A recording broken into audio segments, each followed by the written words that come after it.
નમસ્કાર. GSQACની આ માર્ગદર્શન ટેલિકોન્ફરન્સમાં આપ સૌનું હાર્દિક સ્વાગત છે. અત્રે GCRTના નિયામક શ્રી માન્ય TS જોશી સાહેબ ઉપસ્થિત છે. તેમને પ્રાસ્તાવિક માટે વિનંતી કરું. માન્ય જોશી સાહેબ. નમસ્તે મિત્રો. આપ સૌ જાણો છો કે કેટલાક સમયથી જે અનેક પ્રકારના ઇનિશિયેટિવ આપણા રાજ્યમાં શરૂ થયા છે. કેટલાક ઇનિશિયેટિવ જે ભૂતકાળથી ચાલતા હતા એ નવા સ્વરૂપે આપણી સમક્ષ આવી રહ્યા છે. અને એવું એક ઇનોવેશન છે એ ગુણોત્સવનું નવું સ્વરૂપ. મિત્રો, ગુણોત્સવથી આપણે સૌ પરિચિત છીએ. ગુણોત્સવની અંદર વિદ્યાર્થીઓનું જો એકેડેમિક પાસું હતું, શૈક્ષણિક કાર્યનું મૂલ્યાંકન, સહશૈક્ષણિક કાર્યનું મૂલ્યાંકન થઈને 60+20 80% આપણે કરતા હતા. અને બાકીના જે 20% છે એમાં આપણે સંસાધનોનો ઉપયોગ, લોકસહયોગ અને એવા મુદ્દાઓને લઈને બાકીના મુદ્દાઓ હતા. આ ગુણોત્સવ છે એ આપણા માટે વર્ષના 3 દિવસનો પ્રસંગ હતો. એને બદલે હવે રાજ્ય સરકારે આ ગુણોત્સવ છે એ સતત પ્રક્રિયા બની જાય, સતત સુધારા માટેની પ્રક્રિયા બની જાય, એને માટેનો એક નમ્ર પ્રયાસ છે એ હવે આપણે શરૂ કરી રહ્યા છીએ. આના માટે કેટલાક બેકગ્રાઉન્ડની હું વાત કરી દઉં. આ વસ્તુઓ કશી રાતોરાત ઊભી થતી નથી. આપ સૌ જાણો છો, રાઇટ ટુ એજ્યુકેશન એક્ટ 2009 પછી આપણા રાજ્યે એના રૂલ બનાવ્યા, નિયમો બનાવ્યા. એ નિયમોનો નિયમ 27 જે છે એમાં રાજ્ય સરકારે શાળાઓને ગ્રેડ આપવા માટે, એટલે કે શાળાઓનું મૂલ્યાંકન કરવા માટે એક સ્વતંત્ર વિંગની રચના કરવાની રહેશે એવું દર્શાવ્યું છે.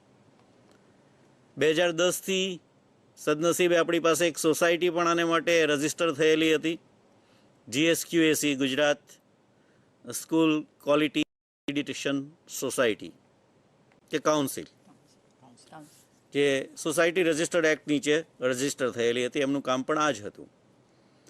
તો આ વર્ષથી આ સોસાયટી છે, આ કાઉન્સિલ છે એ કાર્યરત બની છે. આપણે ગુણોત્સવની અંદર જે કરતા હતા એવા જ પ્રકારનું, પરંતુ વિદ્યાર્થીઓની સીધી પરીક્ષા નહીં, કારણ કે આપણે એનું મૂલ્યાંકન વારંવાર કરી રહ્યા છો. એકમ કસોટી દ્વારા, સત્રાંત પરીક્ષા દ્વારા, વાર્ષિક પરીક્ષા દ્વારા વિદ્યાર્થીઓની હાજરી આપણે અપડેટ કરી રહ્યા છીએ. આ બધો જ ડેટા રાજ્ય પાસે છે, આ અને આવો ઘણો બધો. તો શાળાના મૂલ્યાંકન કરવા માટે અહીં બેસીને પણ કેટલાક ટકા મૂલ્યાંકન થઈ શકે. જે અહીંયાથી મૂલ્યાંકન જે કરવા આવશે એને માટે પહેલેથી જ એના ટેબ્લેટમાં, એના મોબાઈલમાં તમારી સ્કૂલનો ડેટા હશે. એમને એ જોવાનું છે કે આ યોગ્ય રીતે થયેલું છે કે કેમ. વિદ્યાર્થીઓ એકમ કસોટી હોય તો એકમ કસોટી યોગ્ય રીતે ચકાસાય છે, વિદ્યાર્થીઓએ પુનઃ કસોટી લીધી છે, વાલી શિક્ષકની સહી છે કે કેમ, વગેરે વગેરે. આ એક ઉદાહરણ છે. બાકીના ડોમેન હમણાં આપણે જોઈશું. તો આ કાર્યક્રમ શરૂ થવા જઈ રહ્યો છે. અલબત્ત બધું જ પ્રાયોગિક ધોરણે છે. ભૂલ કરતા જઈએ અને શીખતા જઈએ, તમે ને અમે બંને, એવા મોડથી આ દિવાળી પહેલાં 30 દિવસ સુધી આપણે આ કાર્યક્રમ પ્રથમ તબક્કે ચલાવીએ છીએ. એટલે આપની શાળામાં કાલે કોઈ SI આવે, સ્કૂલ ઇન્સ્પેક્ટર આવે અને આ કામ શરૂ કરવાનું છે, તો એ કામ કેવું છે એનો તમને પરિચય આપવાનો આપણે નાનકડો પ્રયાસ આજે આપણે કરી રહ્યા છીએ. શાળામાં આવશે તો શાળાને જાણ ક્યારે થશે એ પણ આપના મનમાં એવો સવાલ ઊભો થશે. આ બધું જ કામ કરવામાં આપને બાયસેગ ગાંધીનગરે બહુ મોટો સહયોગ આપ્યો છે. એનું એપ ડેવલપ કરી આપી છે, સોફ્ટવેર ડેવલપ કરી આપ્યું છે. એનાથી ઓટો જનરેશન મેસેજ તમને અને સ્કૂલ ઇન્સ્પેક્ટર બંનેને આગલી દિવસે જ મળશે. મતલબ કે આપણા માટે પ્રત્યેક દિવસ છે એ ગુણોત્સવ છે. આમ પણ આપણી એકમ કસોટી, સત્રાંત કસોટી રોજે રોજ કરીએ છીએ એ ગુણવત્તાલક્ષી જ કામ છે, એટલે દરરોજ છે. પણ એને આધારે આ જે મૂલ્યાંકન કરવાનું છે એ મૂલ્યાંકન પણ પરમેનન્ટ નથી. આમાં તમે આજે આવ્યા છે તો તમે 3 મહિના પછી, 4 મહિના પછી ફરીથી પણ ટીમ અને બીજી કોઈ ટીમ આવી શકે છે, એમાં તમે સુધારો કરી શકશો. મૂળભૂત રીતે ગુણોત્સવ કે આ એક્રિડિટ કરવાનો એક ઉદ્દેશ તો છે જ, કારણ કે એ રૂલમાં છે, પરંતુ સાથે સાથે એક પ્રકારનું નિદાન છે કે હું ક્યાં ઊભો છું, કે મારી શાળા કઈ જગ્યાએ છે, એના કયા કયા નાનકડા પાસાઓ છે કે જેમાં હું ઇમ્પ્રુવમેન્ટ કરીને મારી શાળાને એક ચોક્કસ દરજ્જા સુધી લઈ જઈ શકું, શાળાની કક્ષા ઊંચી લઈ જઈ શકું. સામાન્ય રીતે આપણે બેસીએ ત્યારે આપણે એક એક માપદંડ લઈને બેસતા નથી, તો અહીંયા અનેક પ્રકારના માપદંડથી આપણે આ શાળાને મૂલવવાની છે. એ જે મૂલ્યાંકન થયું છે એમાં જે નબળા પાસાઓ છે, જેના પ્રત્યે આપણું ધ્યાન નથી ગયું, એ પાસાને સુધારીને આપણે કેવી રીતે આપણી શાળાનો ગ્રેડ વધારે સારો કરી શકીએ, એની સમગ્ર યોજનાની કેટલીક ઝાંખી અત્યારે આપણે કરવાના છીએ પ્રેઝન્ટેશન દ્વારા. તો આપ સૌને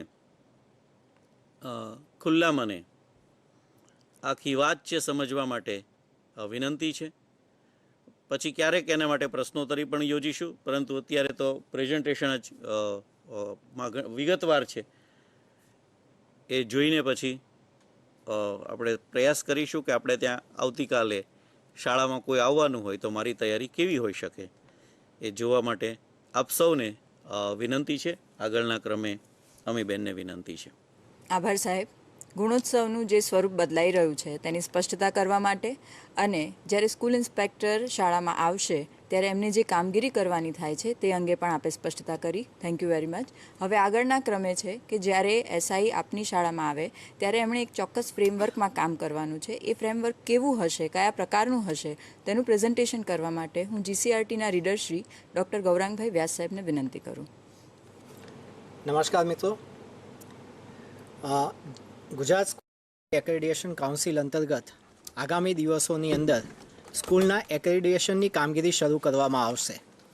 મિત્રો, આ સંદર્ભે વિશેષ તાલીમ આપીને સ્કૂલ ઇન્સ્પેક્ટરને તૈયાર કરવામાં આવશે, જે આપની શાળામાં આવીને આ એક્રેડિટેશનની કામગીરી શરૂ કરશે.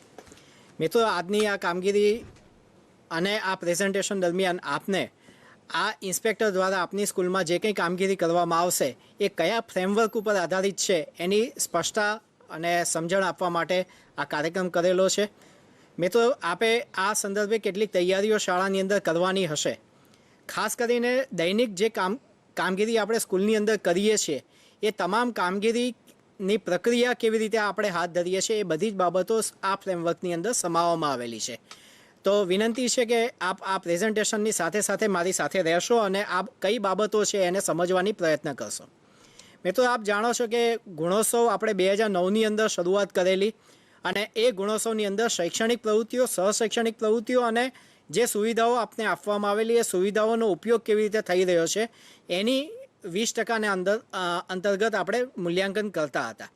ખાસ કરીને શૈક્ષણિક પ્રવૃત્તિઓની અંદર એ રીતે મૂલ્યાંકન થતું કે જેમાં 6 થી 8ના જે વિદ્યાર્થીઓ છે એની એક ટેસ્ટ લેવાતી, એમસીક્યુ બેઝ ટેસ્ટ હતી, 4 વિકલ્પો હતા, 100 પ્રશ્નો હતા અને જુદા જુદા વિષયોમાં એ પ્રશ્નો વહેંચાયેલા હતા.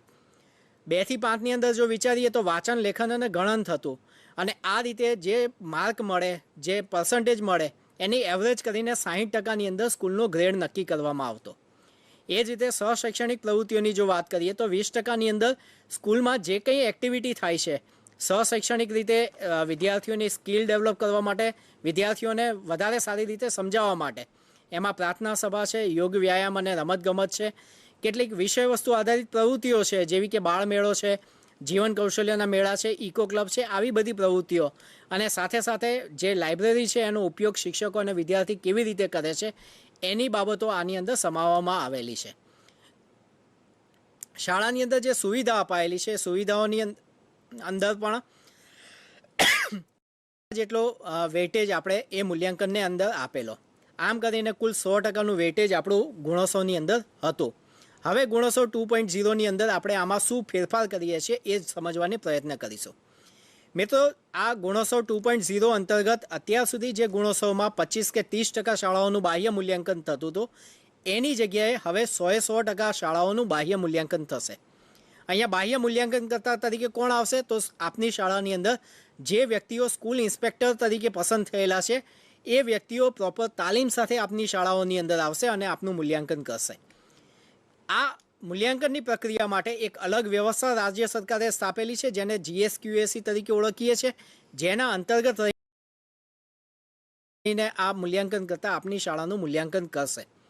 મિત્રો, ત્રીજો અને અગત્યનો અભિગમ છે, અત્યાર સુધી ગુણોત્સવમાં શાળાની સંખ્યાને ધ્યાનમાં લેવાતી નહોતી, પણ હવે શાળાની સંખ્યાને આધારે 1 દિવસ માટેની મૂલ્યાંકન પ્રક્રિયા હશે, 2 દિવસ માટેની મૂલ્યાંકન પ્રક્રિયા હશે, 1 મૂલ્યાંકન કરતા હશે કે 2 મૂલ્યાંકન કરતા હશે એ નક્કી કરવામાં આવશે અને એ રીતે જ આ આખી પ્રક્રિયા આગળ વધશે. સાથે સાથે આનું મૂલ્યાંકન એક વૈજ્ઞાનિક ધોરણે થાય, એનું ગ્રેડિંગ એ અગાઉના ગ્રેડિંગ કરતાં કંઈક અલગ રીતે નક્કી કરવામાં આવેલું છે. ખાસ કરીને શૈક્ષણિક મૂલ્યાંકન પર વિશેષ ભાર અહીંયા આપવામાં આવેલો છે અને જોશી સાહેબે કીધું એમ કે 2-3 મહિને ફોલોઅપ થાય અને રિયલ ટાઈમ મોનિટરિંગ CCCના મારફતે થાય એવા કેટલાક અભિગમ આપણે આ પ્રક્રિયાની અંદર અપનાવેલા છે. મિત્રો, અગાઉની આપને ખબર છે કે જે શાળાઓની અંદર બહારથી કોઈ અધિકારી પદાધિકારી જાય એ જ શાળાઓનું બાહ્ય મૂલ્યાંકન થતું હતું, બાકીની શાળાઓનું સ્વમૂલ્યાંકન થતું હતું. એટલે હવેથી એવું નહીં થાય, 100% સ્કૂલોનું બાહ્ય મૂલ્યાંકન થશે. એક તાલીમબદ્ધ વ્યક્તિ આપની શાળામાં આવીને આપની શાળાનું મૂલ્યાંકન કરશે. એવું માનીને ચાલીએ છીએ કે આપણા રાજ્યની અંદર કુલ 220 દિવસ સુધી સ્કૂલો શૈક્ષણિક કાર્ય કરે છે. આ દરેકે દરેક દિવસ દરમિયાન કોઈને કોઈ શાળાની અંદર કોઈને કોઈ દિવસે આ મૂલ્યાંકનની પ્રક્રિયા હાથ ધરાશે. આપ જુઓ છો કે આપણી શાળાઓ X, Y અને Z કેટેગરી અંદર વિભાજિત થયેલી છે. X કેટેગરી એટલે એવી સ્કૂલો કે જેમાં 300 કે 300 કરતાં વધારે વિદ્યાર્થીઓ ભણે છે. રાજ્યની અંદર આવી 4791 સ્કૂલો છે, જેની અંદર અત્યારે 21 લાખ કરતાં વધારે વિદ્યાર્થીઓ ભણે છે. એટલે 40% વિદ્યાર્થીઓનો માસ એ X કેટેગરીની સ્કૂલોની અંદર છે. એ જ રીતે Y કેટેગરીની સ્કૂલો જોઈએ તો 101થી 300 વિદ્યાર્થી ધરાવતી આવી 13,000 જેટલી સ્કૂલો છે, જેની અંદર કુલ વિદ્યાર્થીઓના 47% વિદ્યાર્થીઓ અભ્યાસ કરે છે. અને Z કેટેગરીની 100 કરતાં ઓછી સંખ્યા ધરાવતી 14,000 જેટલી શાળાઓ છે, જેની અંદર ટોટલ સ્કૂલ વિદ્યાર્થીઓની 13% જેટલા વિદ્યાર્થીઓ એની અંદર અભ્યાસ કરે છે. એટલે વિદ્યાર્થીઓની સંખ્યાના આધારે સ્કૂલને X, Y અને Z કેટેગરીની અંદર વિભાજિત કરેલી છે અને એ પ્રમાણે સ્કૂલોનું બાહ્ય મૂલ્યાંકન અહીંયાથી આયોજિત કરવામાં આવશે.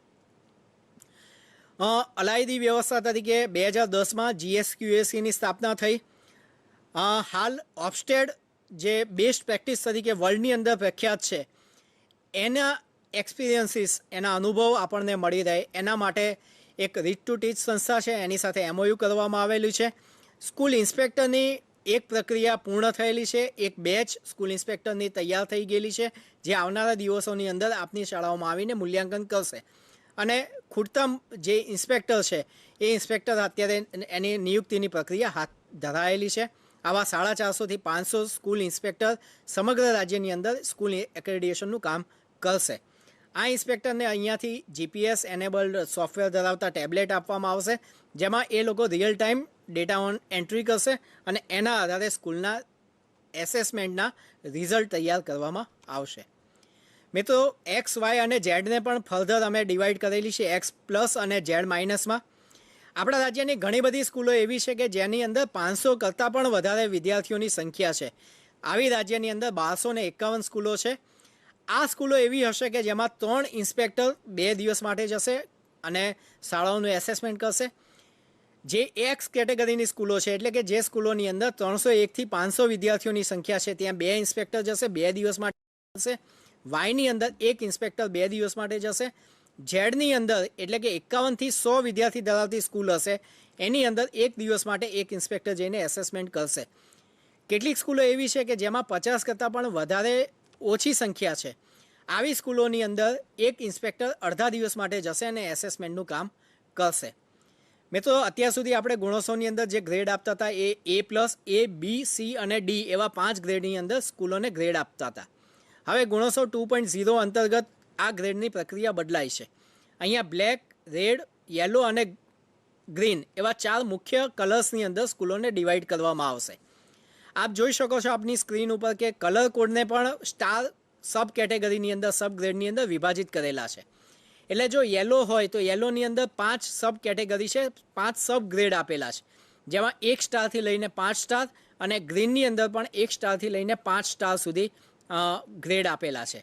એટલે મિત્રો, અગાઉની જેમ 1.4% એટલે કે 14% સુધારો થાય ત્યારે ગ્રેડમાં ફેરફાર થતો હતો એના સ્થાને હવે નવા ગ્રેડિંગ પ્રક્રિયાની અંદર દર 5% સ્કૂલનો ગ્રેડ બદલાશે, જેના કારણે સ્કૂલના ગ્રેડ બદલાવાના કારણે પણ સ્કૂલોને પ્રોત્સાહન મળશે. જે સ્કૂલો રેડ અને બ્લેકમાં આવે છે એને વધારાનું હેન્ડહોલ્ડિંગ પૂરું પાડવામાં આવશે. આવી સ્કૂલોમાં જ્યાં કચાશ હશે ત્યાં કચાશ દૂર કરવા માટે પણ તંત્ર જરૂરી અભિગમ અપનાવશે અને જે શાળાને જે મદદની જરૂર છે મદદ પૂરી પાડવામાં આવશે. મિત્રો, અગાઉ પણ ગુણોત્સવમાં 80% વેટેજ શૈક્ષણિક બાબતોનું જ હતું. અત્યારે પણ એ વેટેજ આપણે જાળવી રાખીએ છીએ. જોશી સાહેબે વાત કરી એમ કે એકમ કસોટી, સત્રાંત પરીક્ષા, ઓનલાઈન હાજરી એ બધું તો અવેલેબલ છે જ, પણ એની સાથે સાથે એના માટેની જે પ્રક્રિયાઓ છે એ પ્રક્રિયાઓને પણ અહીંયા વિશેષ ધ્યાન આપવામાં આવશે અને એને 80%નું વેટેજ આપવામાં આવશે. મિત્રો, બાકીની 25% કે 20%નું વેટેજ એવી બાબતો છે કે જે પણ સહશૈક્ષણિક બાબતો છે. એટલે એવું જરૂરી નથી કે 100% બાબતો બીજી જ હોય, પણ દરેકે દરેક બાબતમાં જ્યાં શૈક્ષણિક મૂલ્ય જળવાયેલું છે એવી બાબતોને સમાવીને અહીંયા મૂલ્યાંકનની નીતિ નક્કી કરેલી છે અને એના આધારે શાળાઓનું મૂલ્યાંકન આપણે હાથ ધરીશું. મિત્રો, રિયલ ટાઈમ મોનિટરિંગ અને ટેબ્લેટનો અહીંયા વિશેષ ઉપયોગ થશે. જે ડેટા સ્કૂલ ઇન્સ્પેક્ટર આપની સ્કૂલોમાંથી મેળવશે એને એ ટેબ્લેટ ઉપર રિયલ ટાઈમ ઓનલાઈન ડેટા મોકલી આપશે. એના આધારે એનું રિપોર્ટિંગ થશે. રિપોર્ટિંગનું ક્વોલિટી ચેક થયા પછી આપને આપની સ્કૂલોના રિઝલ્ટ મળશે. સ્કૂલ ઇન્સ્પેક્ટર આપની શાળામાં જે કામગીરી કરે છે એનું મોનિટરિંગ રાજ્ય કક્ષાએ જે CCC સ્થપાયેલું છે, કમાન્ડ એન્ડ કંટ્રોલ સેન્ટર સ્થપાયેલું છે, એના મારફતે કરવામાં આવશે. એટલે જ્યાં જ્યાં ટેકનોલોજીની જરૂર છે ત્યાં મહદ અંશે ટેકનોલોજીનો ઉપયોગ કરવામાં આવશે અને એના આધારે શાળાઓનું હેન્ડહોલ્ડિંગ કરવામાં આવશે. મિત્રો, સ્કૂલ ઇન્સ્પેક્ટરની પસંદગી માટે ખૂબ સઘન પ્રક્રિયા હાથ ધરવામાં આવેલી છે. એલિમિનેશન, મુખ્ય પરીક્ષા, ઓબ્ઝર્વેશનલ વર્કશોપ અને તાલીમ એવા 4 તબક્કાની અંદર આ ઇન્સ્પેક્ટર પસાર થયેલા છે અને એના અંતે એ લોકોને પસંદગી આપીને રિયલ ટાઈમ તાલીમ આપીને એને સ્કૂલની અંદર મોકલવામાં આવશે. હવે જે ખરેખર અર્થમાં આપની શાળાની અંદર જે કામ થવાનું છે એ ફ્રેમવર્ક કેવું છે એની કેટલીક સમજ આપણે અત્યારે મેળવીએ. મિત્રો, અહીંયા 4 જુદા જુદા ઇન્ડિકેટર્સ આપને આપની સ્લાઇડમાં આપના સ્ક્રીન ઉપર જોવા મળશે.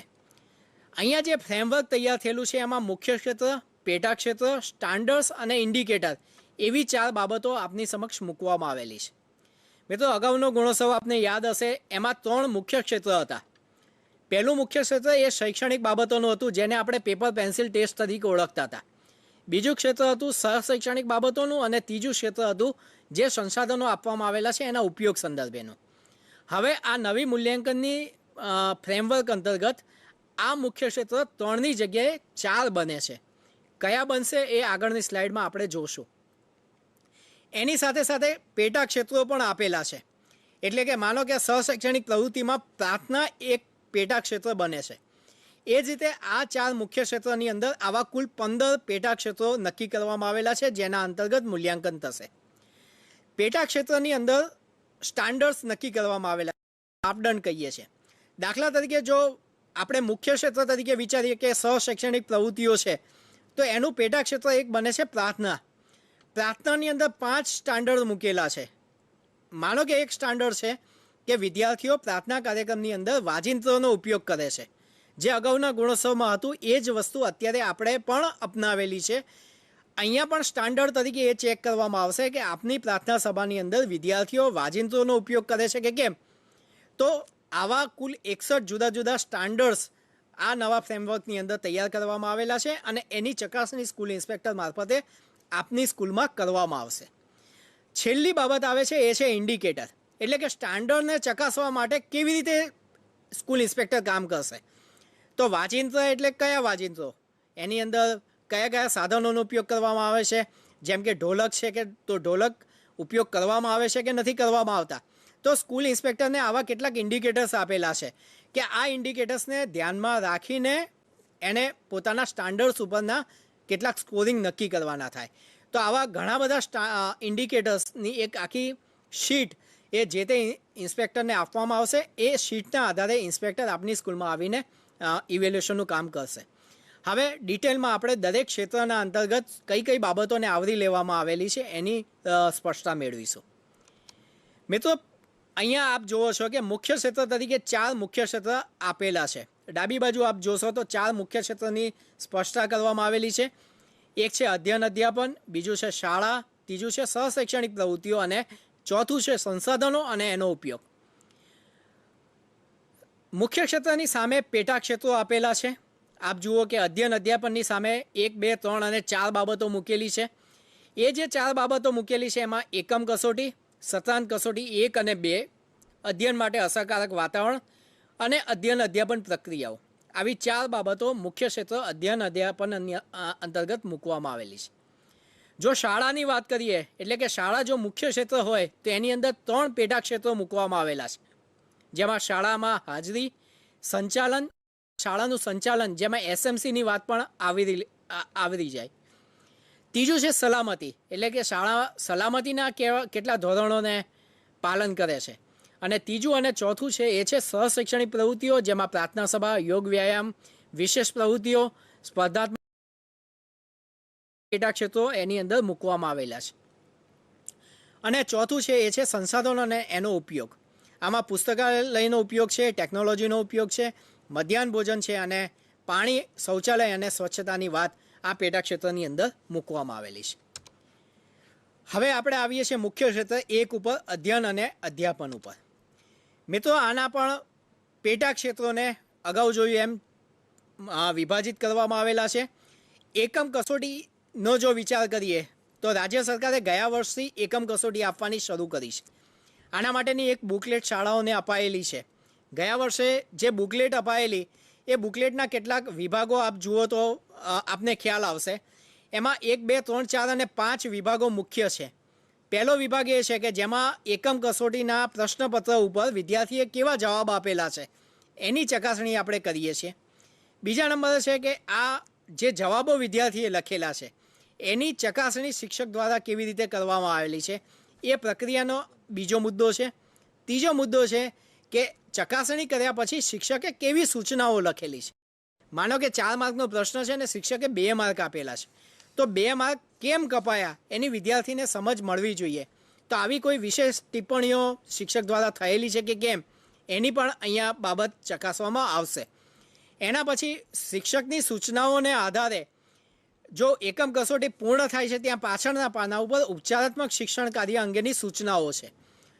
તો જે તે વિદ્યાર્થીને અનુલક્ષીને શિક્ષક દ્વારા કેવા પ્રકારના ઉપચારાત્મક કાર્યની સૂચન થયેલું છે, આ જે સૂચન થયેલું છે એના આધારે કેવા પ્રકારની ઉપચારાત્મક કાર્ય શાળાની અંદર હાથ ધરાયેલું છે, આ જે સૂચનાઓ છે એની જાણ વાલીને થયેલી છે કે કેમ, અને વાલીને જો જાણ થયેલી હોય તો વાલીની સહી એકમ કસોટીની બુકલેટની અંદર છે કે કેમ, આવા કેટલાક માપદંડો એકમ કસોટીના અંદર રાખવામાં આવેલા છે.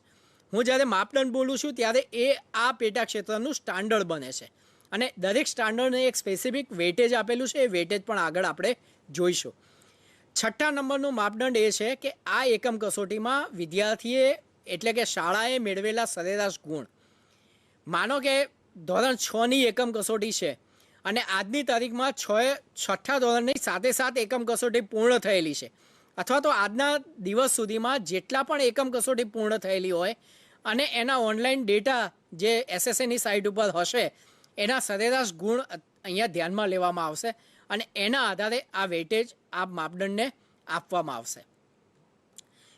મિત્રો, બીજું પેટા ક્ષેત્ર છે સત્રાંત 1 અને 2, જે સત્રાંત કસોટી તરીકે આપણે ઓળખીએ છીએ. આની અંદર પણ 5 સ્ટાન્ડર્ડ્સ આપણે વિચારીએ છીએ. એમાં પહેલું સ્ટાન્ડર્ડ છે ઉત્તરવય્યોની ચકાસણી.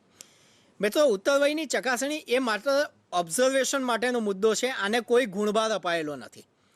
ખાલી એ જોવા માગીએ છીએ કે ઉત્તરવય્યોની ચકાસણી કેવી રીતે કરવામાં આવેલી છે, સારી રીતે થયેલી છે, એમાં કોઈ સુધારણાને અવકાશ છે કે કેમ, એ જાણવા માટે ફક્ત ઓબ્ઝર્વ કરવા માટે આ મુદ્દો અહીંયા મુકાયેલો છે. આને કોઈ ગુણભાર આપવામાં આવેલો નથી.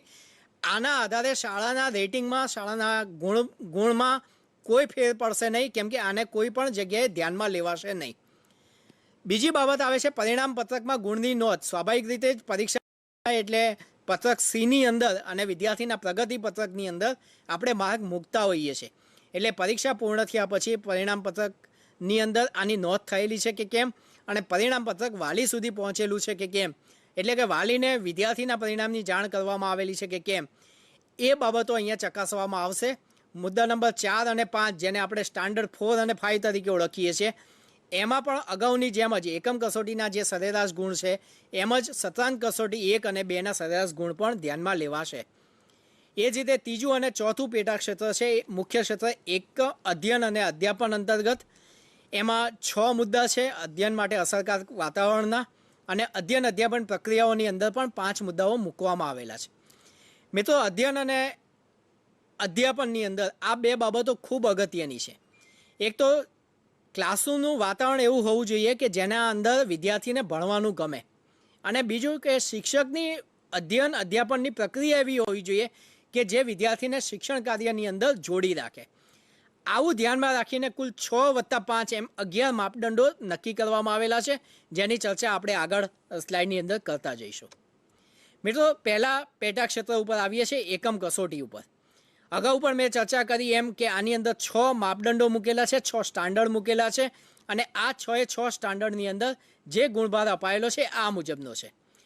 આપ જુઓ છો કે આ આખો જ માપદંડની અંદર 12%નું વેટેજ છે. જો 100% ગણીએ તો 100માંથી 12 માર્ક એ આ એકમ કસોટીને આપવામાં આવેલા છે. બીજું કે દરેક સ્ટાન્ડર્ડની અંદર એટલે કે એકમ કસોટી આન્સર બુકલેટની ચકાસણી, વિદ્યાર્થીનો જવાબ, એને પણ એક અલગ સ્પેસિફિક ભારાંક અપાયેલો છે, જેને 1.7% અપાયેલો છે. એટલે કે વિદ્યાર્થીઓએ જવાબ કેવા આપેલા છે એ જો વિચારીએ તો 100 માર્કના ગુણભારમાંથી, 100 માર્કના વેટેજમાંથી 1.7% એટલે કે 1.7 માર્ક એ આ માપદંડ એટલે કે સ્ટાન્ડર્ડના છે. એટલે ઇન્ડિવિડ્યુઅલ પેટા ક્ષેત્ર એકમ કસોટી જો વિચારીએ તો એના 12% છે, પણ દરેક વિધાનને એટલે કે સ્ટાન્ડર્ડને વિચારીએ તો દરેક સ્ટાન્ડર્ડના પણ એક વેટેજ છે 1 થી 5, જેને 1.7% વેટેજ આપેલું છે, અને એકમ કસોટીની સરેરાશ ગુણની ટકાવારી છે એને 3.5% વેટેજ આપણે આની અંદર આપવામાં આવેલું છે. મિત્રો, પેટા ક્ષેત્ર 2 છે એ છે સત્રાંત 1 અને 2. સત્રાંત 1 અને 2ની અંદર પણ 5 સ્ટાન્ડર્ડ્સ આપેલા છે. મેં ડિટેલમાં અગાઉ ચર્ચા કરી છે, એટલે વિશેષ હું આની અંદર ઉતરતો નથી.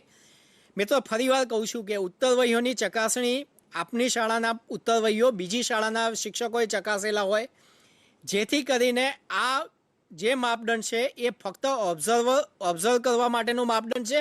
આને કોઈ ગુણભાર આપવામાં આવેલો નથી. આના કારણે આપની સ્કૂલના વેટેજની અંદર, આપના ગ્રેડની અંદર કોઈ ફેર પડશે નહીં, એ અહીંયા સુનિશ્ચિત કરવામાં આવેલું છે. આ 5/5ને શું વેટેજ અપાયેલા છે એ આપ અહીંયા જોઈ શકો છો. અહીંયા 12% વેટેજ એ આ પેટા ક્ષેત્રને અપાયેલું છે. આપ જુઓ છો કે પહેલું ઉત્તરવહીઓની ચકાસણી એને ભારાંક 0% અપાયેલું છે, એના કોઈ ગુણ નથી. અહીંયા 0 છે એને ગુણ આપવામાં આવેલું છે. બીજું અને ત્રીજું જે માપદંડ છે પરિણામ પત્રકમાં ગુણની નોંધ અને વાલીઓને જાણ, એને માત્ર 1%નું જ વેટેજ આપેલું છે.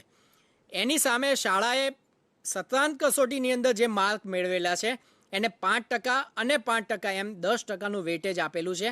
એમ કરીને આ પેટા ક્ષેત્ર અંતર્ગત કુલ 12%નું વેટેજ આપવામાં આવેલું છે.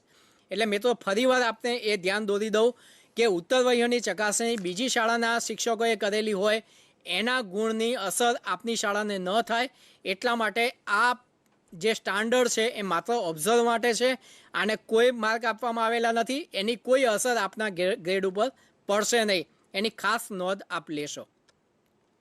મિત્રો, ત્રીજું પેટા ક્ષેત્ર છે અધ્યયન માટેનું અસરકારક વાતાવરણ. આ ખૂબ અગત્યનું છે, કેમ કે આની અંદર ખરેખર ક્લાસરૂમ ઇન્ટરેક્શન કેવી રીતે થાય છે એની ચકાસણી કરવામાં આવશે. આના માટે સ્કૂલ ઇન્સ્પેક્ટર આપના ક્લાસરૂમની અંદર બેસશે. અત્યારે જે વિચારણા થયેલી છે કે જો ઇન્સ્પેક્ટર આપની શાળાની અંદર 1 દિવસ માટે ઉપસ્થિત હોય તો દિવસની અંદર એ 3 વર્ગખંડોની મુલાકાત લેશે. વર્ગખંડ પણ નક્કી કરવામાં આવેલા છે કે પહેલા બીજામાંથી કોઈ એક, ત્રીજા ચોથા પાંચમામાંથી કોઈ એક, અને 6, 7, 8માંથી કોઈ એક. જો એ 2 દિવસ રહેશે તો કુલ 6 વર્ગખંડોની મુલાકાત લેશે. એટલે આજે પહેલા બીજામાંથી લીધું છે, એટલે કે પહેલા બીજામાંથી પહેલાની પસંદગી કરેલી છે, તો બીજા દિવસે એ બીજાની પસંદગી કરશે.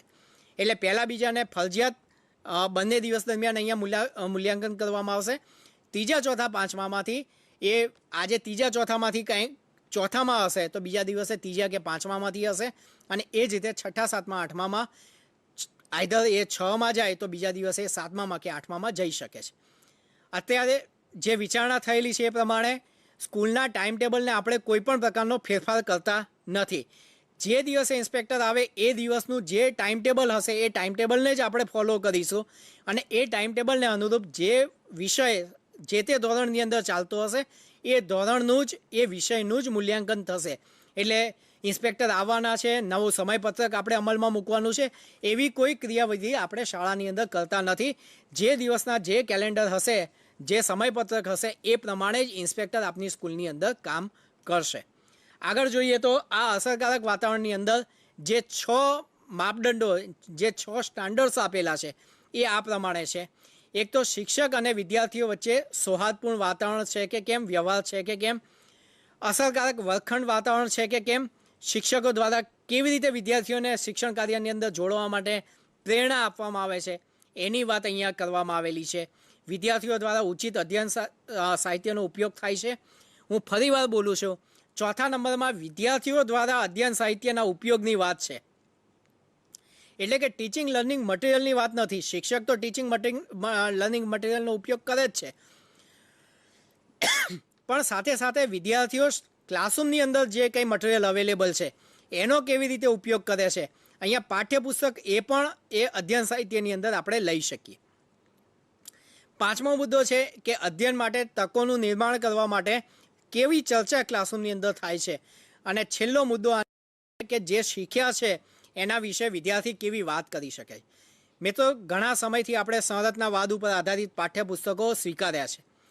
જ્યારે નવા પાઠ્યપુસ્તકનો અભિગમ આપણે સ્વીકાર્યો ત્યારે ERAC પેટર્નને આપણે અપનાવ્યું હતું.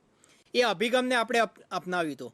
ERACની અંદર સી છે એ કોન્સોલિડેશનનો છે. કોઈ પણ શિક્ષણ કાર્ય ત્યારે જ પૂર્ણ ગણાય જ્યારે કોન્સોલિડેશન થાય. એટલે કે ભણ્યા પછી શું ભણ્યા છે, કેવું ભણ્યા છે એના વિશે શિક્ષક તો વાત કરે જ, પણ સાથે સાથે વિદ્યાર્થી પણ એ જાણી શકે, વિદ્યાર્થી પણ એ બોલી શકે કે આજે અમે આટલું શીખ્યા. તો એ ઉત્તમ વાત કહેવાય. અને એના સંદર્ભે અહીંયા 6થા નંબરનો માપદંડ સ્ટાન્ડર્ડ એ જે શીખ્યા છે એના વિશે વિદ્યાર્થી વાત કરી શકે છે કે કેમ, એના સંદર્ભે વિચારવામાં આવેલો છે. મિત્રો, આ માપદંડ, આ પેટાક્ષેત્ર ખૂબ અગત્યનું છે.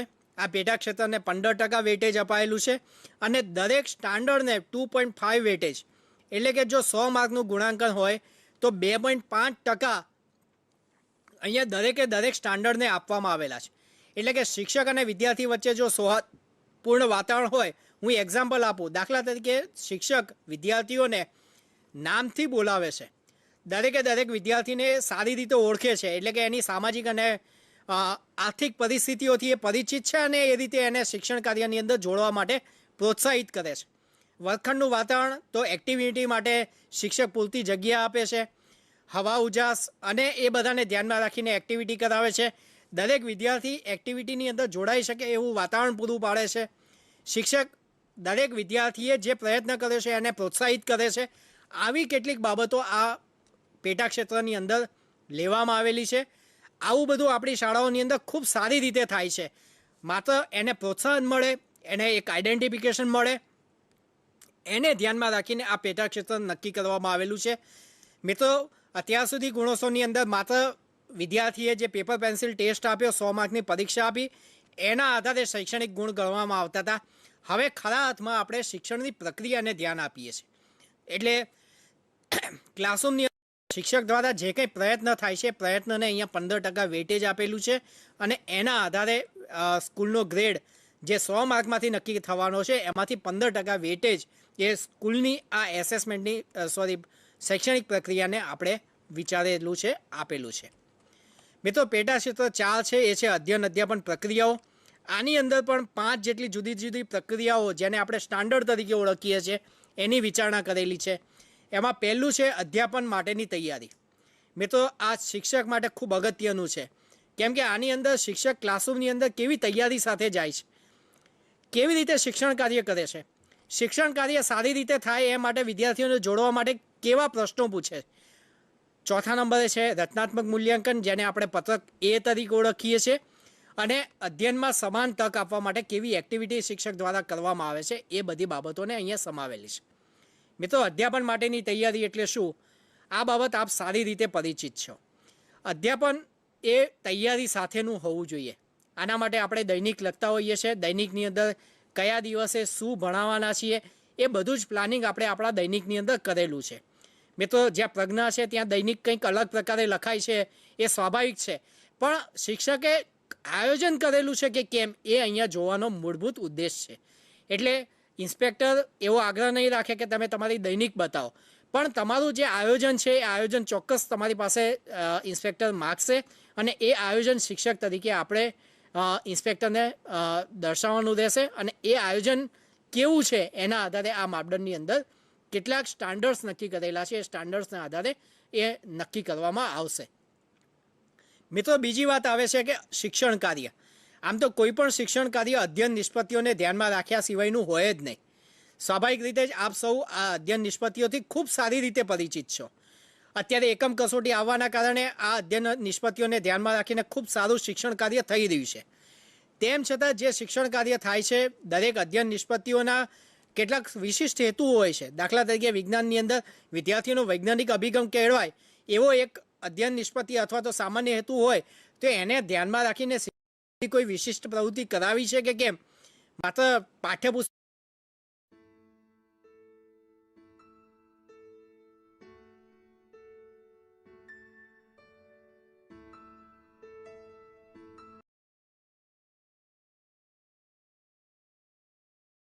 નો આધાર રખાયો છે, માત્ર પીપીટીનો આધાર રખાય છે, માત્ર જ્ઞાનકુંજમાં જે એક્ટિવિટી આપેલી છે એને ધ્યાનમાં રખાય છે કે શું થઈ રહ્યું છે એનું મૂલ્યાંકન અહીંયા આ તબક્કે ઇન્સ્પેક્ટર દ્વારા કરવામાં આવશે. ત્રીજી બાબત છે જેને સ્ટાન્ડર્ડ તરીકે લીધેલું છે એ શિક્ષકો દ્વારા પૂછાતા પ્રશ્નો. મિત્રો, અહીંયા મૂળભૂત હેતુ એ છે કે પ્રશ્ન પૂછવાથી વિદ્યાર્થીઓની અંદર ક્યુરિયોસિટી આવે, સર્જનાત્મકતા આવે અને વિદ્યાર્થીઓ આપણી શૈક્ષણિક પ્રક્રિયામાં આપણી સાથે જોડાય. એની જિજ્ઞાસા વધશે તો એ જિજ્ઞાસાના આધારે એ આ આખી પ્રક્રિયાને સમજવા માટે તૈયાર થશે. તો શિક્ષક જે પ્રશ્નો પૂછે છે એ સ્વાભાવિક રીતે જ આપણે જ્યારે બીએડ કે પીટીસી કરેલું છે ત્યારે પ્રશ્નોના પ્રકાર આપણને સમજાવેલા છે. માત્ર હા કે ના સ્વરૂપના પ્રશ્નો છે, પડઘા પ્રશ્નો છે. આમ હોય તો વિદ્યાર્થી જવાબ આપે કે હા હોય, એવું નહીં, પણ એના જ્ઞાનવર્ધક પ્રશ્નો છે, સર્જનાત્મકતા વધારતા પ્રશ્નો છે, એને સમજ ચકાસતા પ્રશ્નો છે કે કેવા પ્રશ્નો છે, એની બાબતો વર્ગખંડની અંદર થઈ રહી છે કે કેમ એ અહીંયા જાણવાનો પ્રયત્ન કરવામાં આવશે. મિત્રો, ચોથું અને અગત્યનું છે એ છે વિદ્યાર્થીઓનું રચનાત્મક મૂલ્યાંકન. અહીંયા એ બાબત ખાસ વિચારવાની છે કે રચનાત્મક મૂલ્યાંકન એટલે શું? તો રાઇટ ટુ એજ્યુકેશન એક્ટની અંદર એ સુનિશ્ચિત કરવામાં આવેલું છે. જો એક્ટની વાત કરીએ તો 29 નંબરની કલમની અંદર એવું લખાયેલું છે કે વિદ્યાર્થીનું સતત અને સર્વગ્રાહી મૂલ્યાંકન થવું જોઈએ. સતત થવા માટેની એક આવશ્યક શરત છે રચનાત્મક મૂલ્યાંકન. દરેક અધ્યયન નિષ્પત્તિ અથવા તો જેને આપણે પ્રતિનિધિત્વ રૂપ હેતુઓ કહીએ છીએ એવા 20 કે મહત્તમ 20 આપણે પ્રતિનિધિત્વ રૂપ હેતુઓ નક્કી કરેલા છે. દરેક અધ્યાપન કાર્યના અંતે આ હેતુઓની સિદ્ધિ કેટલા અંશે થઈ એની નોંધ આપણે રચનાત્મક મૂલ્યાંકનની અંદર કરતા હોઈએ છીએ.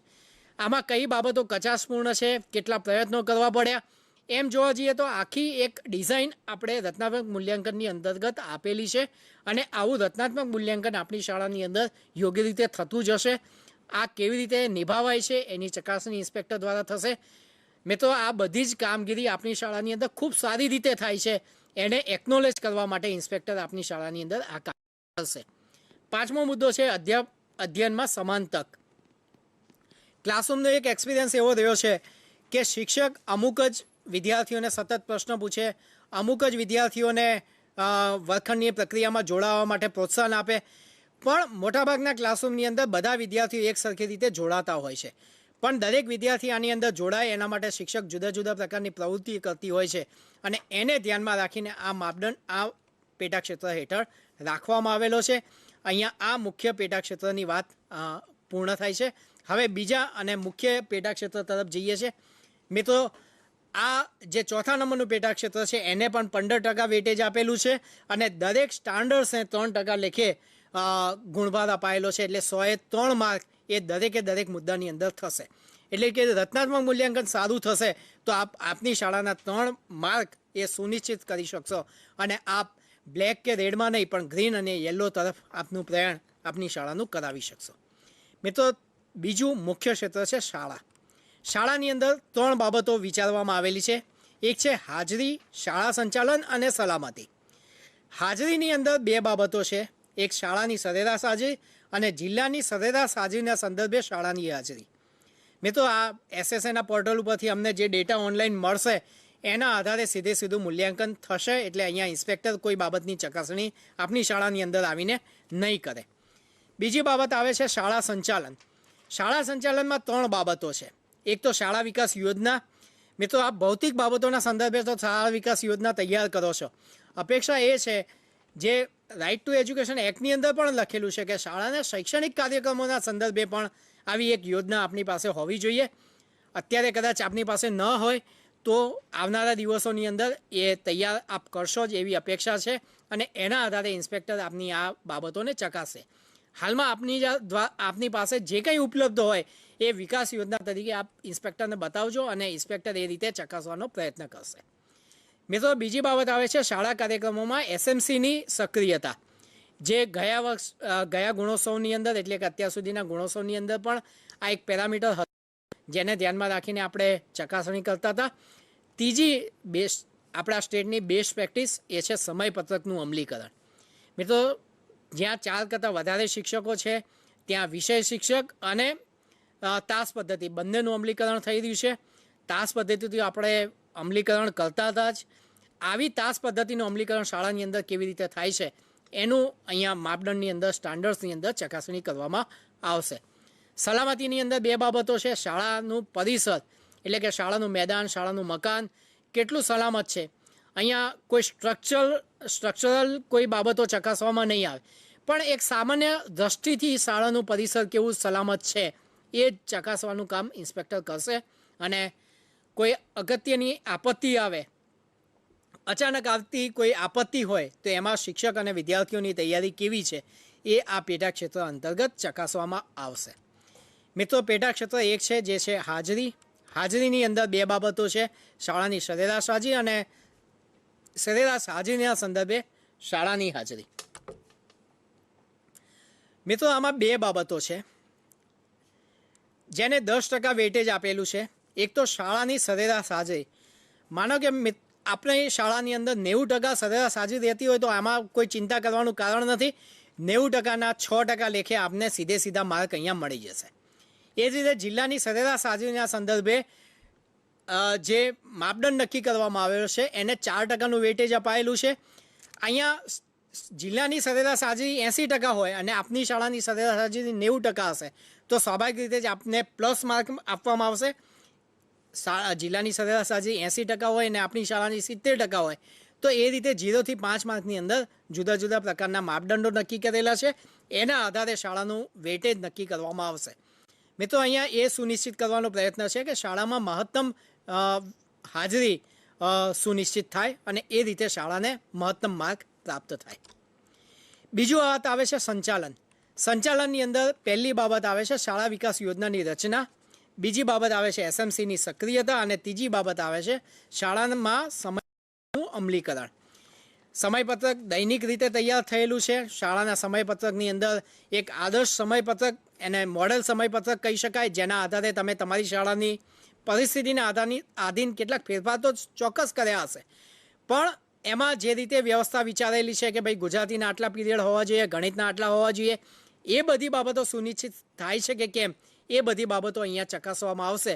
અને આ 3 માપદંડોને અંતર્ગત કુલ 10% વેટેજ અપાયેલું છે. 3%, 4% અને 3%. એ રીતે આ જે કંઈ પેટા ક્ષેત્ર છે સંચાલનનું, એનું મૂલ્યાંકન અહીંયા કરવામાં આવશે. કુલ 10 માર્ક 100માંથી એ આ સંચાલનના છે, જેના આધારે આ મૂલ્યાંકનની પ્રક્રિયા હાથ ધરવામાં આવશે. ત્રીજું છે એ છે સલામતી. સલામતીમાં 2 બાબતો છે. શાળાનું સલામત પરિસર અને આપત્તિ વ્યવસ્થાપન સંદર્ભે શિક્ષક અને વિદ્યાર્થીઓની તૈયારી. મિત્રો, પહેલી બાબત જો વિચારીએ તો સલામત શાળાની અંદર શું આવે. વર્ગખંડની અંદર જોઈએ તો આપણા કોઈ ઇલેક્ટ્રિક એપ્લાયન્સીસ એવા ખુલ્લા ના હોય કે જેથી વિદ્યાર્થીને કરંટ લાગવાનો ભય રહે. શાળાની અંદર પાણીની ટાંકી હોય તો ઢાંકણા વગરની હોય તો સ્વાભાવિક છે કે વિદ્યાર્થી પાણીની ટાંકીમાં પડી જવાનો ભય રહે. એટલે એ પણ સલામતીની દૃષ્ટિએ આપણે એ સુનિશ્ચિત કરવું પડે કે આવી કોઈ જગ્યા ખુલ્લી ન હોય. આવું જે કંઈ છે શાળાની અંદર કે જેમાં વિદ્યાર્થીની સલામતીને ભય છે, શિક્ષકની સલામતીને ભય છે, એ બધી બાબતો ચકાસવાનો અહીંયા ઇન્સ્પેક્ટર પ્રયત્ન કરશે. એના પછી બીજી બાબત આવે છે કે આપત્તિ વ્યવસ્થાપન સંદર્ભે શિક્ષક અને વિદ્યાર્થીઓની તૈયારી. મોટાભાગે શિક્ષકોને આપત્તિ વ્યવસ્થાપન સંદર્ભે તાલીમ આપવામાં આવેલી છે.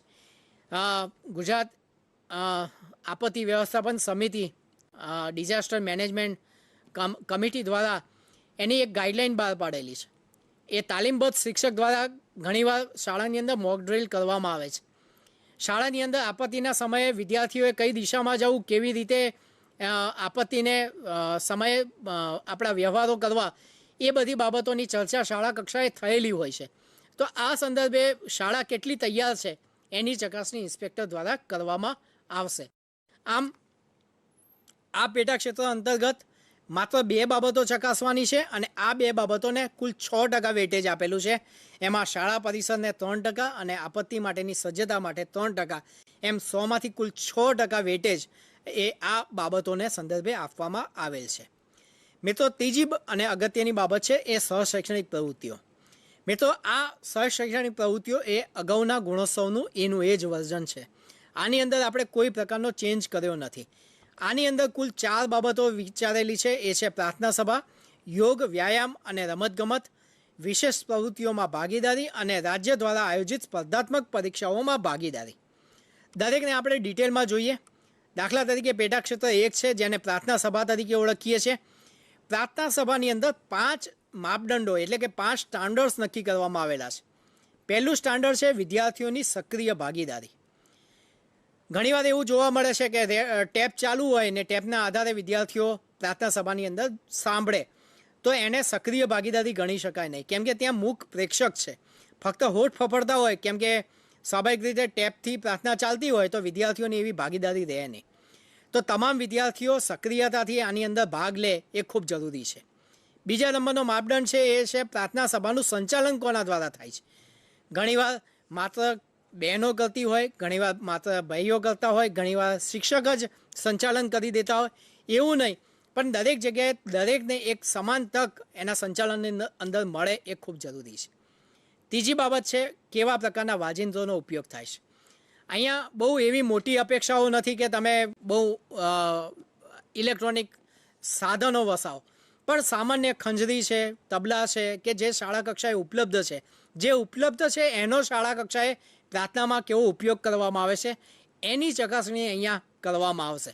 એટલે જે ઉપલબ્ધ છે એનો પ્રાર્થના સભાની અંદર ઉપયોગ કેવી રીતે થાય છે એ અહીંયા સુનિશ્ચિત કરવા માટેનો એક પ્રયત્ન છે.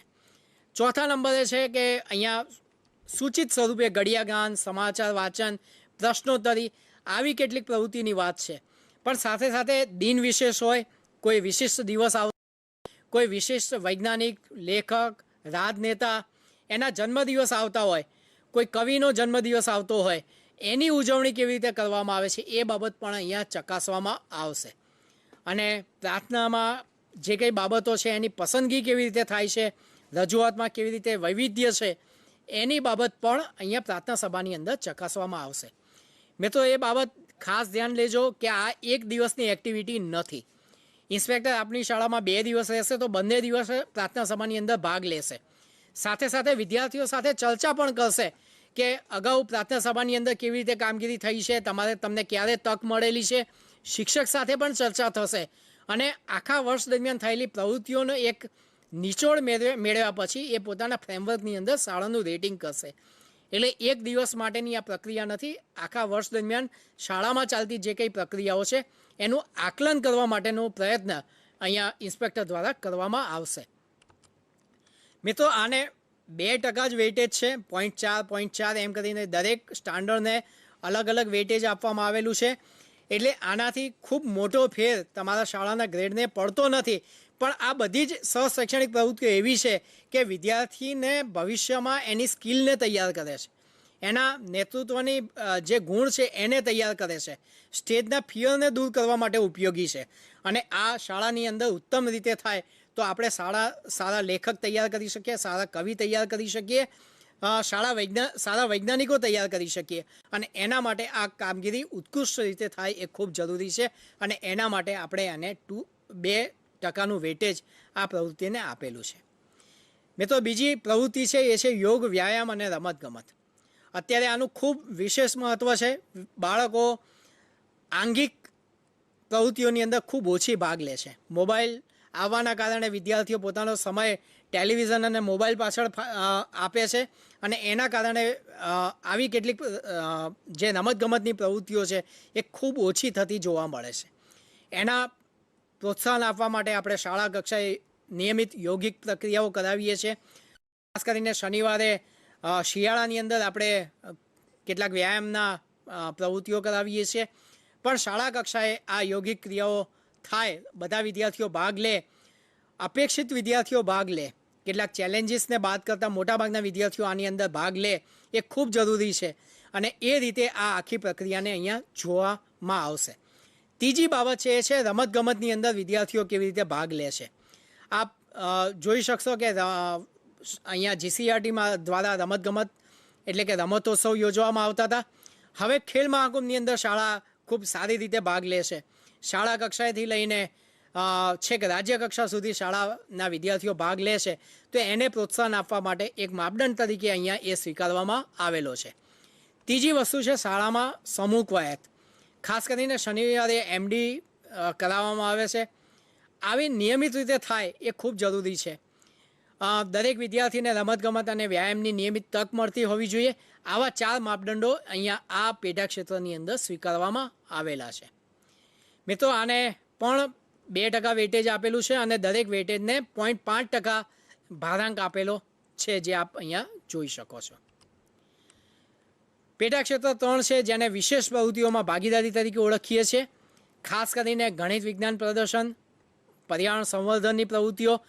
અત્યારે આપણે વનીકરણ એને વિશેષ ભાર આપેલું છે. દરેક શાળાની અંદર વૃક્ષારોપણ અત્યારે મહદઅંશે કરવામાં આવી રહ્યું છે. આપણો શિક્ષણ વિભાગનો ટાર્ગેટ છે કે આપણે 1 કરોડ વૃક્ષો વાવીશું અને આપ સૌના સહકારથી આપણે ખૂબ નજીકના ભવિષ્યમાં આ ટાર્ગેટ એચીવ કરીશું. મિત્રો આની સાથે સાથે ઔષધ બગીચો, કિચન ગાર્ડન એવા પણ કેટલાક સંકલ્પનાઓ આપણે ગુણોત્સવની અંદર ચકાસતા હતા. સ્વચ્છ જમીનનો એક પ્રયોગ પણ આપણે આપણી શાળાઓની અંદર અમલમાં મૂકેલો. એટલે વનીકરણ એક ભાગ છે, વૃક્ષારોપણ એક ભાગ છે, પણ સાથે સાથે કિચન ગાર્ડન, ઔષધ બાગ એવી બધી બાબતો પણ અહીંયા જોવામાં આવશે. રાષ્ટ્રીય તહેવારોની ઉજવણી, શૈક્ષણિક મુલાકાત. અહીંયા બહુ મોટી મુલાકાતો નહીં, પણ આપ જ્યારે ગાઈડલાઈન વાત ખબર પડશે કે ગામની ડેરી પણ એક શૈક્ષણિક મુલાકાત કહી શકાય. શાળા જે ગામમાં છે એ ગામની ગ્રામ પંચાયતની મુલાકાત એ પણ એક શૈક્ષણિક મુલાકાત છે. તલાટી કે સરપંચ સાથેની વાર્તાલાપ એ પણ એક શૈક્ષણિક અનુકાર્ય છે. તો આવી શૈક્ષણિક મુલાકાતોને અહીંયા વિશેષ સ્થાન આપવામાં આવેલું છે. મૂલ્યલક્ષી પ્રવૃત્તિઓ, ખાસ કરીને રામહાટ, ખોયાપાયા જેવી જે એક્ટિવિટી થાય છે, અક્ષય પાત્રની જે એક્ટિવિટી છે એ શાળાની અંદર કરવામાં આવે છે, એ જીવંત રહે એ અહીંયા આ માપદંડ હેઠળ આપણે સુનિશ્ચિત કરવાનો પ્રયત્ન છે. મિત્રો આને પણ 4% વેટેજ આપેલું છે. દરેકને 0.8 વેટેજ છે અને એ રીતે આ 5 બાબતોને વ્યવસ્થિત ચકાસવામાં શાળા કક્ષાએ આવશે. મિત્રો સ્પર્ધાત્મક પરીક્ષાઓમાં ભાગીદારી, એમાં NMMSની પરીક્ષામાં વિદ્યાર્થીઓની ઉપસ્થિતિ, રાજ્યના મેરિટમાં એનું સ્થાન, પ્રાથમિક શિષ્યવૃત્તિમાં વિદ્યાર્થીની ઉપસ્થિતિ, 6 થી 8માં ચિત્રકામ પરીક્ષાની ઉપસ્થિતિ, એવી બધી બાબતોને અહીંયા ચકાસવામાં આવશે અને દરેક સબ સ્ટાન્ડર્ડને અથવા તો દરેક સ્ટાન્ડર્ડ્સને 0.5%નું વેટેજ આપવામાં આવેલું છે, જે આપ અહીંયા જોઈ શકશો. મિત્રો જે સ્કૂલની અંદર ધોરણ 6, 7, 8 નથી એને અહીંયા ચિંતા કરવાની કારણ નથી, કેમ કે જ્યાં 6, 7, 8 નહીં હોય ત્યાં 1, 2 અને 3 નંબરના જે મુદ્દા છે એની કોઈ ગુણભાર આપવામાં આવશે નહીં અને તમારી શાળાના પરિણામની અંદર આ બાબતની કોઈ અસર આપની શાળાની અંદર પડશે નહીં. ફરીવાર કહું છું કે જે સ્કૂલમાં જે વસ્તુ ઉપલબ્ધ નહીં હોય, જે શાળામાં ધોરણ 6, 7, 8 નથી ત્યાં પહેલું, બીજું અને ત્રીજી બાબત ચકાસવામાં આવશે નહીં. જ્યાં ધોરણ 5 છે ત્યાં 5મા ધોરણને અનુલક્ષીને ચકાસણી કરવામાં આવશે. જે નથી એનો કોઈ ગુણભાર આપના મેરિટની અંદર એટલે કે આપના ભારાંકની અંદરથી ક્યાંય કપાશે નહીં. જેટલું હશે એમાંથી તમને માર્ક મળશે અને એના આધારે તમારી શાળાનો ગ્રેડ નક્કી કરવામાં આવશે. ફરીવાર બોલું છું, જે વસ્તુ આપની શાળામાં ઉપલબ્ધ નહીં હોય, એટલે કે સપોઝ ધોરણ 8 આપની શાળામાં નથી, તો એ તમારા મેરિટની અંદર, તમારા પરિણામની અંદર કોઈ અસર કરશે નહીં. એનો કોઈ નેગેટિવ ઇમ્પેક્ટ આપના સ્કૂલના પરિણામ ઉપર પડશે નહીં. એને ધ્યાનમાં લેવાશે નહીં. ચોથું અને છેલ્લું ક્ષેત્ર છે એ છે સંસાધનો અને એનો ઉપયોગ. મિત્રો, આપની શાળામાં જે વસ્તુ ઉપલબ્ધ હશે, અહીંયા અમે જ્ઞાનકુંજ અમુક સ્કૂલોને આપેલું છે, અમુક સ્કૂલોમાં જ્ઞાનકુંજ નથી, તો એની ચકાસણીના અંતે જ્ઞાનકુંજ નથી તો એના કોઈ વેટેજ આપના મૂલ્યાંકનની અંદરથી કપાશે નહીં. એટલે એ સુનિશ્ચિત આપ રાખજો કે શાળામાં જે વસ્તુ ઉપલબ્ધ હશે એની જ ચકાસણી અહીંયા થશે. આને પણ 4 પેટાક્ષેત્રોની અંદર વિભાજિત કરેલા છે: શાળા પુસ્તકાલય, ટેકનોલોજીનો ઉપયોગ અને મધ્યાહન ભોજન યોજના, અને ચોથું છે પાણી, શૌચાલય અને સ્વચ્છતા. મિત્રો, દરેકને આપણે ડિટેલમાં જોઈએ. એક છે શાળા પુસ્તકાલયનો ઉપયોગ. મિત્રો, આની અંદર 2 જ બાબતો આપણે ચકાસવા માગીએ છીએ. એક તો શિક્ષક શાળા પુસ્તકાલયનો ઉપયોગ કેવી રીતે કરે છે, અને બીજું છે વિદ્યાર્થી શાળા પુસ્તકાલયનો ઉપયોગ કેવી રીતે કરે છે. એટલે વર્ષ દરમિયાન શિક્ષકો દ્વારા કેટલા પુસ્તકો વંચાયા, એ જ રીતે વિદ્યાર્થી દ્વારા કેટલા પુસ્તકો વંચાયા. અહીંયા ઇન્સ્પેક્ટર એ સુનિશ્ચિત કરશે કે વિદ્યાર્થીએ માનો કે કોઈ પુસ્તકો વાંચ્યા છે, તે એ પુસ્તક કેવું હતું, એમાં કઈ બાબતો સમાવિષ્ટ હતી, એની કેટલાક પેટા પ્રશ્નો એ વિદ્યાર્થીને પૂછી શકે છે. અને એ જ રીતે શિક્ષકે પણ જો પુસ્તકો વાંચ્યા હશે તો એની નોંધ શિક્ષક પાસે અચૂક હશે અને એની ચકાસણી અહીંયા ઇન્સ્પેક્ટર દ્વારા કરવામાં આવશે. આ આખા વર્ષ દરમિયાન ચાલતી પ્રવૃત્તિ છે. ગયા વર્ષે અથવા તો આ વર્ષે જે કંઈ વંચાયું હશે એના આધારે અહીંયા ઇન્સ્પેક્ટર આપની શાળામાં આવીને જજમેન્ટ લેશે. મિત્રો, આને 2% વેટેજ છે. દરેક માપદંડને 1% અને 1% વેટેજ એમ કરીને 2% વેટેજ આપવામાં આવેલું છે. બીજું પેટાક્ષેત્ર છે જેને ટેકનોલોજીનો ઉપયોગ તરીકે ઓળખીએ છીએ. આમાં શિક્ષક દ્વારા શૈક્ષણિક કાર્ય માટે ટેકનોલોજીનો ઉપયોગ કરવામાં આવે છે કે કેમ, અને 6 થી 8ના વિદ્યાર્થીઓ દ્વારા ટેકનોલોજીનો ઉપયોગ. મિત્રો, બીજું વિધાન એ અપેક્ષા રાખે છે કે જ્ઞાનકુંજ અપાયું હોય, કેલ લેબ અપાયેલી હોય, તો આપની શાળાના 6 થી 8ના વિદ્યાર્થીઓ આપની પાસે જે સુવિધા ઉપલબ્ધ છે એનો ઉપયોગ કરી શકતા હોવા જોઈએ. સાથે સાથે બાયસેગના માધ્યમથી દૂરવર્તી શિક્ષણ કાર્યક્રમ અંતર્ગત અનેક પ્રકારના શૈક્ષણિક કાર્યક્રમો અહીંયા અપાય છે. તો આ શૈક્ષણિક કાર્યક્રમોના અનુસંધાને આ વિદ્યાર્થીઓ આ શૈક્ષણિક કાર્યક્રમો કરતા હોવા જોઈએ. એટલે એટલી બાબતો અહીંયા સુનિશ્ચિત કરવા વિનંતી છે. આને પણ 2%નું વેટેજ છે. દરેક વિધાનને 1% વત્તા 1%નું વેટેજ અપાયેલું છે. મિત્રો, આપની શાળામાં મધ્યાહન ભોજન યોજના ચાલતી હશે. અહીંયા 5 વિધાનો વિચારેલા છે. એક તો મધ્યાહન ભોજન યોજના આપની શાળામાં ચાલુ હોવી જોઈએ. મહત્તમ વિદ્યાર્થીઓ આનો લાભ લેતા હોવા જોઈએ. મધ્યાહન ભોજન વખતે હાથ, પગ અને મોં ધોઈને બેસવા જોઈએ. ભોજનની ગુણવત્તા શિક્ષકો દ્વારા ચકાસાય એ ખૂબ અપેક્ષિત છે. અને જે રસોઈ અને વિદ્યાર્થીઓને બેસવાની જગ્યા છે એ સ્વચ્છ હોય એ સુનિશ્ચિત કરવાની ચકાસણી સ્કૂલ ઇન્સ્પેક્ટર દ્વારા કરવામાં આવશે. આને પણ 2% વેટેજ છે અને દરેક સ્ટાન્ડર્ડને 0.4% લેખે દરેકને એ વેટેજ આપવામાં આવેલું છે. મિત્રો, 4 મુખ્ય ક્ષેત્ર, દરેક ક્ષેત્રની અંતર્ગતના પેટા ક્ષેત્રો, અને ચોથા મુખ્ય ક્ષેત્રનું આ છેલ્લું પેટા ક્ષેત્ર છે એ છે પાણી, શૌચાલય અને સ્વચ્છતા. આને 4 પેટા માપદંડોની અંદર, સ્ટાન્ડર્ડ્સની અંદર વિભાજિત કરેલું છે. પહેલું છે કે પીવાલાયક પાણીની સરળતાથી ઉપલબ્ધતા. પાણીનો ટાંકો હોય પણ એ ટાંકાની કેપેસિટી કેવી છે, પાણી ક્યાંથી ઉપલબ્ધ થઈ રહ્યું છે, આવી કેટલીક બાબતો ચકાસવામાં આવશે.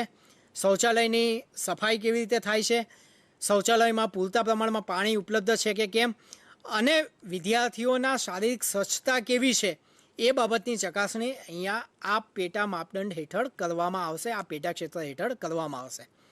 મિત્રો, મારું એવું માનવું છે કે આ બધા માપદંડો એવા છે કે જેમાં સ્કૂલે માર્ક લેવામાં કોઈ મોટી મહેનત કરવી ના પડે. આ પેટા ક્ષેત્રની અંદર પણ 2%નું વેટેજ છે અને કુલ આ રીતે 100%માંથી ગણતરી કરવામાં આવશે. સામે મહત્તમ ગુણ આપવામાં આવેલા છે. એટલે મહત્તમ અત્યારે અમે વિચાર કરેલો છે 1000 ગુણ, અને 1000માંથી જે ગુણ મેળવશે એને ટકામાં કન્વર્ટ કરીને ટકાના આધારે શાળાને ગ્રેડ આપવામાં આવશે.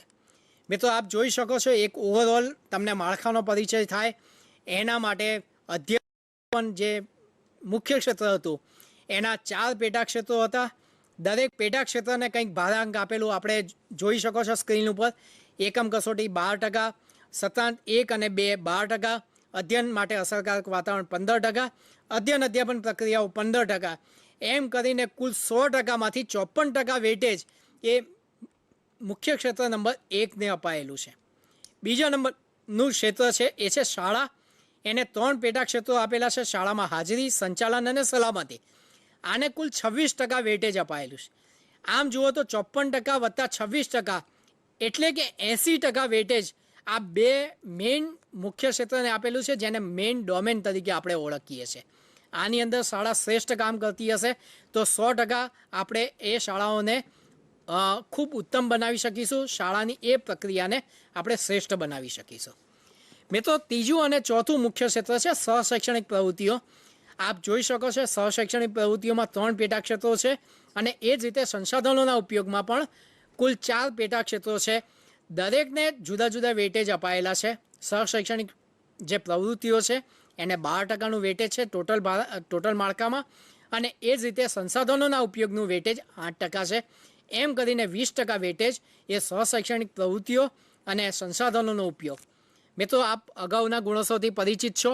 60% વત્તા 20% એમ કરીને 80% વેટેજ શૈક્ષણિક વત્તા સહશૈક્ષણિક પ્રવૃત્તિઓને અપાતું હતું. આપ અત્યારે આ માળખાથી પરિચિત થયા છો. મુખ્ય ક્ષેત્ર 1, 2 અને 3 ત્રણેયને જો ધ્યાનમાં લઈએ એટલે કે શૈક્ષણિક પ્રવૃત્તિઓ અને સહશૈક્ષણિક પ્રવૃત્તિઓ, તો 80% વત્તા 12% એમ કરીને 92% એ આપણી શૈક્ષણિક બાબતોનું વેટેજ છે. 8% વેટેજ એવું છે કે જે શાળાને જે સુવિધા આપવામાં આવેલી છે એ શાળા દ્વારા સુવિધાનો ઉપયોગ કેવી રીતે થાય છે એને અપાયું છે. એટલે આપણું આ વેટેજ એ મોટાભાગનું શૈક્ષણિક બાબતો છે. શાળાઓ ઉત્તમ કરી રહી છે. શાળાની અંદર શૈક્ષણિક પ્રક્રિયાઓ પણ ઉત્તમ રીતે થઈ રહી છે અને એને પ્રક્રિયાને ચકાસવા માટે આ ફ્રેમવર્ક આપની સમક્ષ મૂકવામાં આવેલું છે. મિત્રો, આ પ્રાયોગિક ધોરણે છે. 1 મહિનો અમે પાયલોટ કરીશું. ઇન્સ્પેક્ટર આપણી સ્કૂલમાં આવશે, ચકાસણી કરશે. કેટલાક પેરામીટર્સ એવા લાગશે કે જેમાં બદલાવ કરવાની જરૂર છે, તો દિવાળી પછી જ્યારે સ્કૂલોનું ખરેખરનું મૂલ્યાંકન થશે ત્યારે આ બદલાવ અમે લાવીશું અને ફ્રેમવર્કને આખરી સ્વરૂપ આપીશું અને એ રીતે આખી પ્રક્રિયા ચાલશે. મિત્રો, આખી પ્રક્રિયા ઇવોલ્વિંગ છે એટલે બદલાવ આની અંદર શક્ય છે. આપના સૂચનો મળશે, અભિપ્રાયો મળશે, એ પ્રકારે આ માપદંડોની અંદર જરૂરી ફેરફારો કરવામાં આવશે. આપને જે કંઈ આપના અભિપ્રાયો હોય, આપને ત્યાં ઇન્સ્પેક્ટર આવે પછી આપને જે કંઈ સૂચન હોય એ ચોક્કસથી GCRTને મોકલી આપશો તો એના આધારે ફ્રેમવર્કની અંદર જરૂરી ફેરફાર કરવામાં આવશે. અહીંયા ખૂબ ડિટેલમાં એટલી બધી ચર્ચા કરી નથી, પણ એક ઓવરઓલ ફ્રેમવર્કનો આપને ખ્યાલ આવે એની ચર્ચા અત્રેથી આપની સમક્ષ કરવામાં આવેલી છે. વિશેષમાં ન કહેતા આપ સૌને ખૂબ ખૂબ શુભેચ્છાઓ. આપના ત્યાં ઇન્સ્પેક્ટર આવે ત્યારે આપનો પૂરેપૂરો સહયોગ ઇન્સ્પેક્ટરને મળી રહેશે અને ઇન્સ્પેક્ટર દ્વારા પણ આપના સહયોગથી સારી રીતે તટસ્થતાપૂર્વક આ મૂલ્યાંકન થાય અને આ પ્રક્રિયા પૂર્ણ થયા પછી શાળાને જે મદદની જરૂર છે એ મદદ અહીંયાથી અમે આપને પૂરી પાડી શકીએ. એ આખી પ્રક્રિયાની અંદર આપ સૌ જોડાઓ. એ પ્રક્રિયાની અંદર જોડાવા માટે આપ સૌને આમંત્રણ છે. આપને ખૂબ ખૂબ શુભેચ્છાઓ. આભાર. આભાર ગૌરાંગભાઈ વ્યાસ સાહેબ. મિત્રો, ગુણોત્સવના માળખાથી આપણે સુપરિચિત છીએ અને હવે ગુણોત્સવ 2.0 અંતર્ગત જે એક્રેડિટેશનની પ્રક્રિયા થવાની છે એમાં જે પરિવર્તનો આવશે તે બધા જ પરિવર્તનો આપણે સ્ક્રીન ઉપર જોયા છે. જે ફ્રેમવર્ક છે કે જેના આધારે શાળાની અંદર મૂલ્યાંકન થવાનું છે એ ફ્રેમવર્કના પ્રત્યેક માપદંડને પણ આપણે અહીંયા જોયું છે. આશા છે કે એક્રેડિટેશન સંદર્ભે આપને ખૂબ સ્પષ્ટતાઓ પણ થઈ હશે. ગુજરાત શૈક્ષણિક સંશોધન અને તાલીમ પરિષદ વતી આપ સૌનો આભાર માનું છું. આપ અહીંયા ટેલિકોન્ફરન્સમાં ઉપસ્થિત રહ્યા. બાયસેક ટીમનો પણ ખૂબ ખૂબ આભાર વ્યવસ્થા માટે. ખાસ સૂચના છે મિત્રો, આજની આ ટેલિકોન્ફરન્સ જો મિત્રો ન જોઈ શક્યા હોય અથવા પુનઃ આપને જોવી હોય તો તેનું પુનઃ ચેનલ નંબર 1 પરથી કાલે એટલે કે 12મી સપ્ટેમ્બરે સવારે 10:30 વાગે કરવામાં આવશે. ફરી મળીશું મિત્રો. ખૂબ ખૂબ આભાર.